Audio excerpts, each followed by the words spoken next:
today and what's happening from the north, the south, the east, and the west.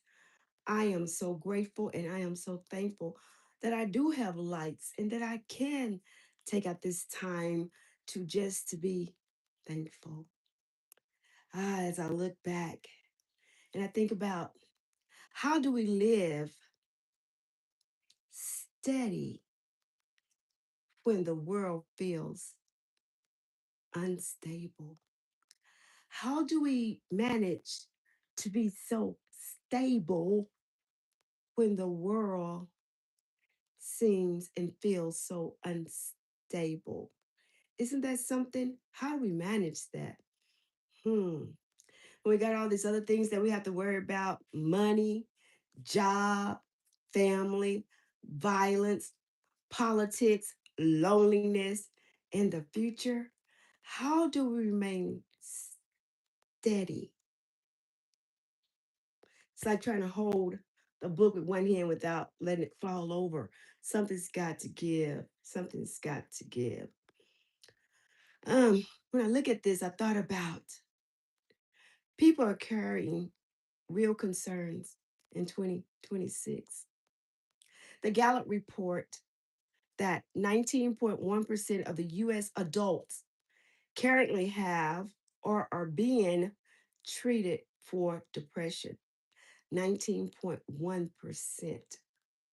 Projecting that about 51 million Americans, ain't that something? Projecting that 51 million Americans is going to go through depression. That's scary. The Pew Research reports that roughly one third of adults under 30 rate their mental health as fair or poor.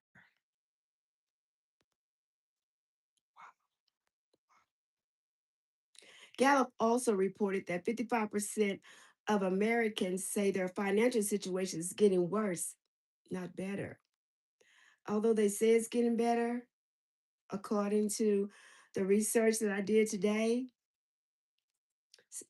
Gallup reported that 55% of American says that their financial situation is getting worse, not better.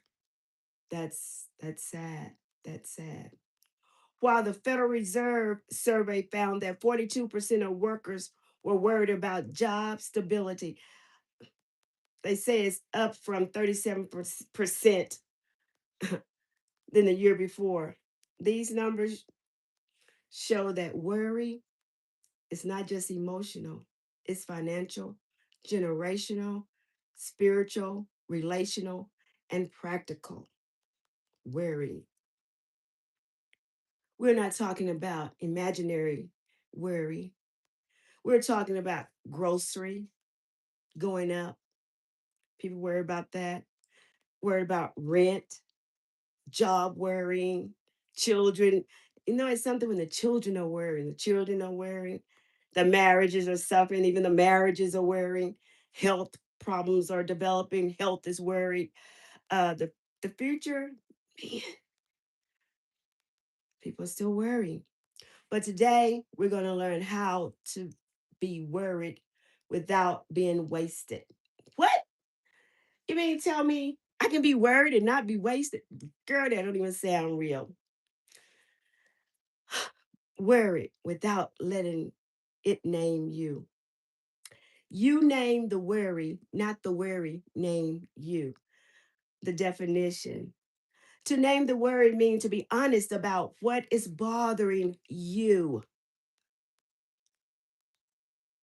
To let it name you means you start calling yourself by the problem. So to name the worry means to be honest about what's bothering you. To let it name you means you start calling yourself by the problem. We don't want that to happen. No. Okay. For instance, here's some example.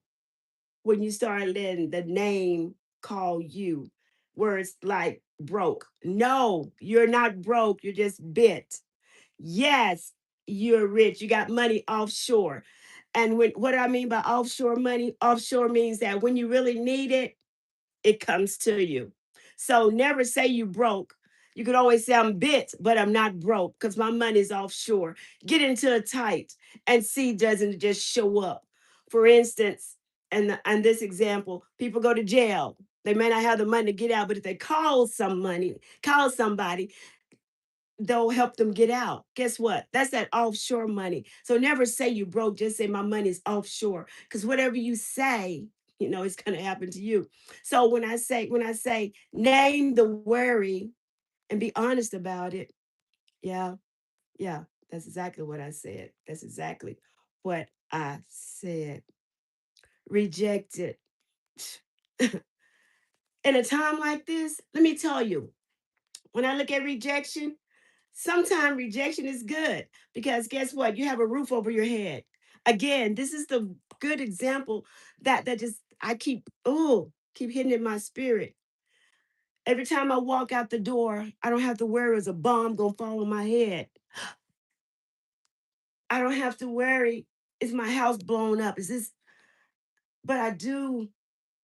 When I think of rejection, some rejection is good. Rejection, reject me, bum. Keep going somewhere else. But what about the people that do have to worry about that? We worry about the wrong thing. We worry about how people reject us. If people reject you in public, that's their business, not your business. Because as long as you have a roof over your head, long as you have the finance to get what you want, long as there's nothing missing, nothing broken, you might not have the finest of house, you might not have a maid, you may not be driving an electric car, but you have a car. And not only that, when you think about people rejecting you, the same rejection that they giving you, somebody's gonna give it back to them. So never think that you're behind. Never think that you're forgotten. Never feel like you're in a hopeless situation. Another thing, never feel like you're too old because now you're seasoned to help somebody else. Never feel like you're too young and never feel like it's too late. A Christian may call it prayer concern. A non Christian may call it emotional awareness. A counselor may call it identifying the stressors. A parent may call it admitting, I'm overwhelmed. No matter the language, healing begins when you stop pretending. So, if I have to think about the acronym for NAME, NAME, name the method, and notice what is bothering you. What's bothering you? What's bothering you? And hi to everyone. What's bothering you? Be honest with yourself. This really bothers me. What bothers me? It is not even my concern. It's when I look up at the sky, I can see the sky, and I think about the other people in the other country. They're running for their lives, the parents, the mom, the dad, the kid. But you know what? The choices that we have, we complain about gas, but at least we can get on our bicycle or our motorcycle or whatever kind of sickle we have to ride if we don't want to. But the people in the other country, they can't do that because they never know what's going to fall out the sky. So, what am I saying? What am I saying?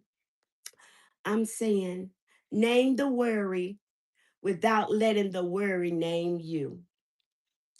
Ask, what am I really worried about? The A, admit it without shame. Admit it. It's okay. Admit it without shame. Say, you know what? This is what you can say. This is heavy, but I got to face it. This is heavy, but I got to face it. Wow. The M, measure what is in your control. Control what you can control. Don't worry about that you can't control. Control what you can control. I can't control what's coming out your mouth, but I can control what's coming out of my mouth. Next, measure what is in your control. Ask, what part can I act on today? Sometimes we try to act on too much, and we just need to take it a little bit at a time. Exchange panic for a plan. me say that again. Do some exchange in here. Exchange the panic for a plan. Write one next step, not 10. Sometimes we overdo it.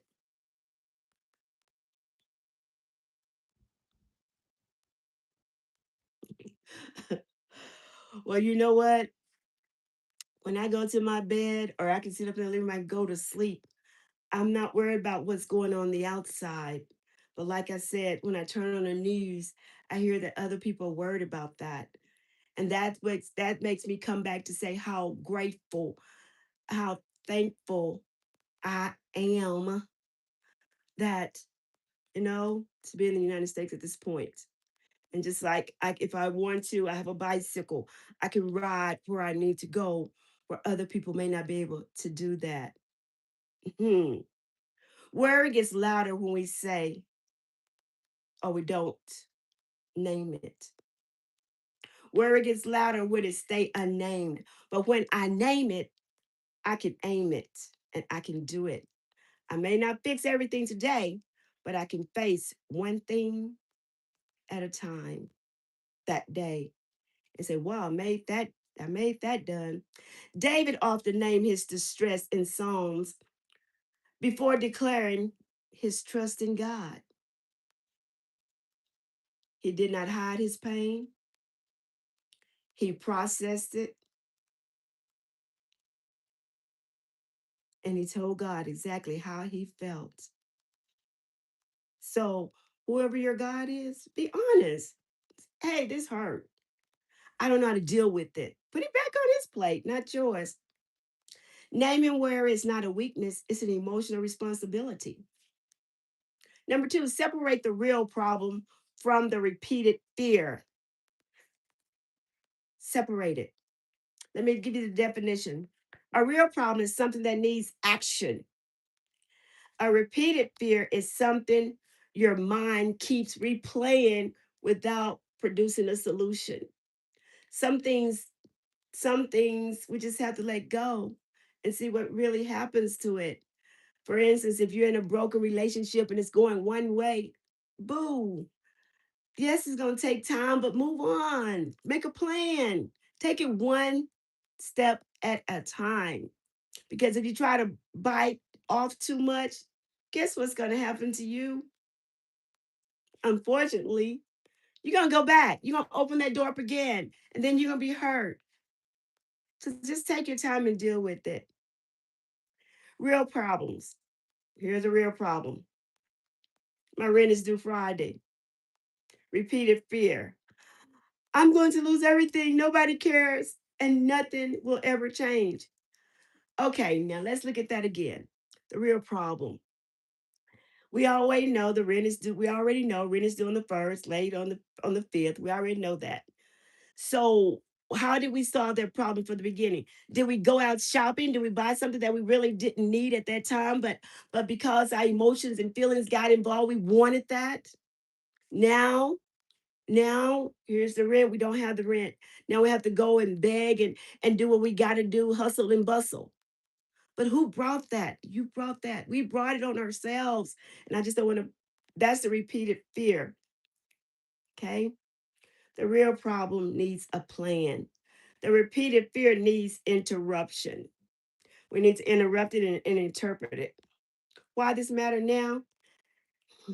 Consumer consumer confidence has been low in May 2026.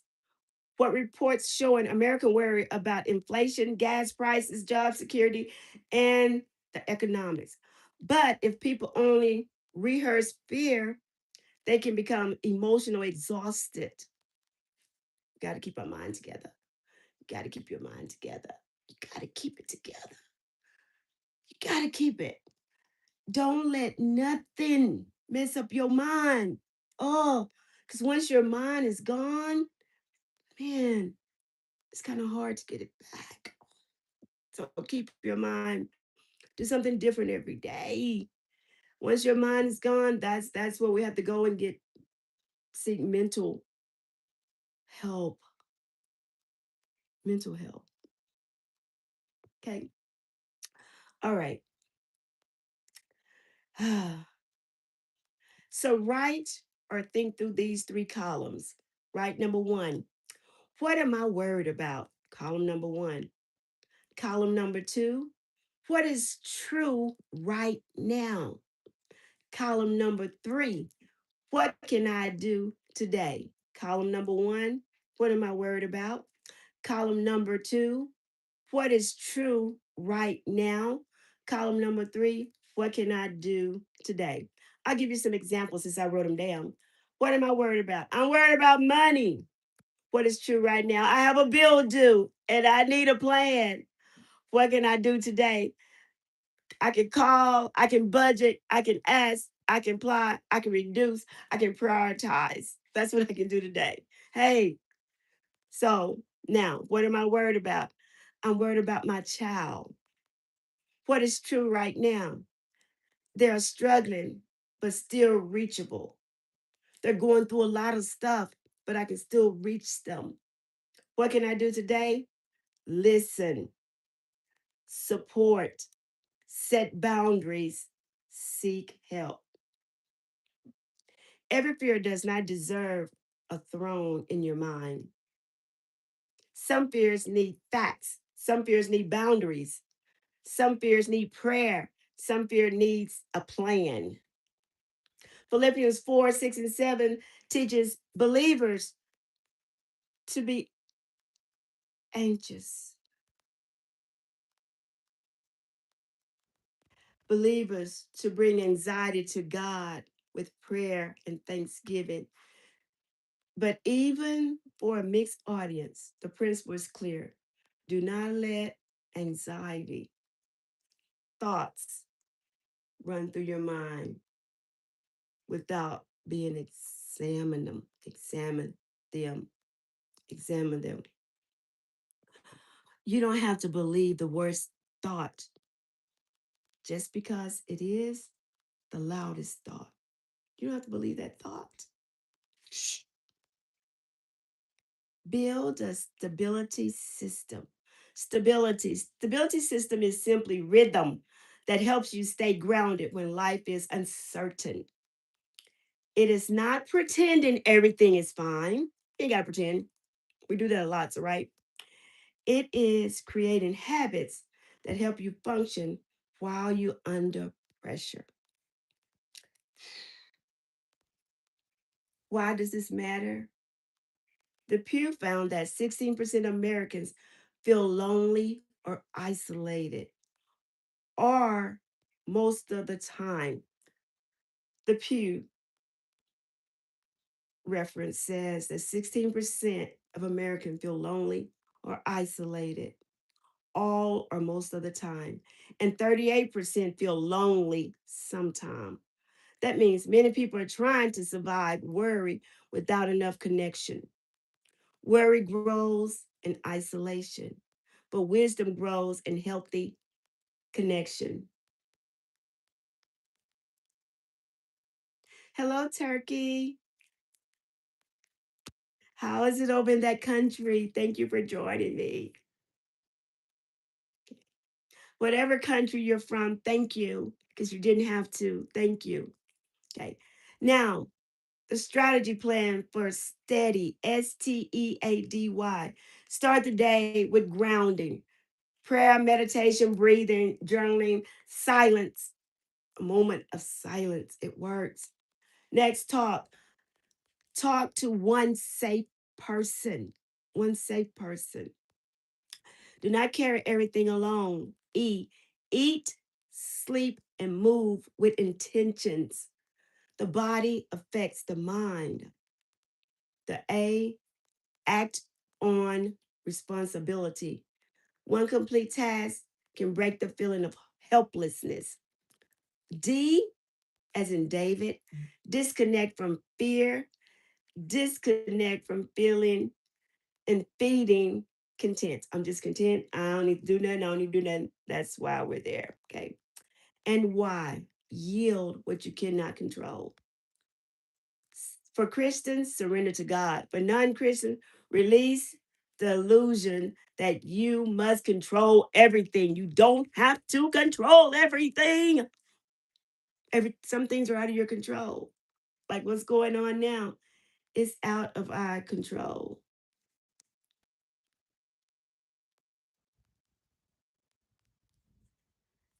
Weird things I used to believe. I used to believe that, this is really weird. I used to believe that what happened in the other country don't affect us as a kid. Now I'm an adult. It does affect us.